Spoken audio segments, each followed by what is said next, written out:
See, if you thought we were having water problems before, it's about to get worse.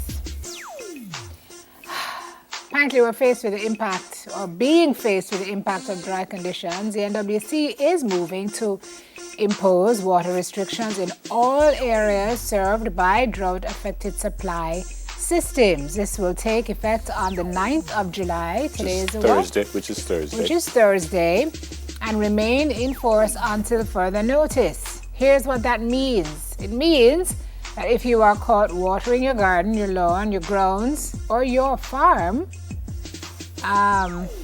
refilling tanks, ponds, or swimming pools, washing vehicles with a hose, watering or washing roadways, pavements, paths, and garages, you could be fined, or what you're doing is punishable by a fine imposed by the parish courts after conviction, or if you fail to pay the fine, you could be imprisoned for up to 30 days. It says drought-affected areas, but I don't see any area specifically named. So I guess Kingston is one, no? I guess, I would say yes. We haven't had any rain. Well, we had a St. Catherine, heavy downpour a couple of days ago, but outside of that... One downpour into how long? Yeah, that's what I said.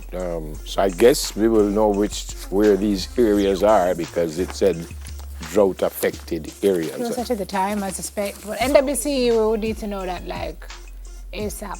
St. Elizabeth, I think, probably is one. I really don't know, to be fair. But I can remember, I think it was last year when we were complaining about not having any water, and somebody sent me a message and said, Bridget, we get rain every single day. Yeah. You know? But that was Portland that person was calling from. I think so. I can't remember. Yeah. Same get rain every single day. So I suspect it's not right across the island, because I suspect there might be rain in areas every single day. Yeah. Who knows?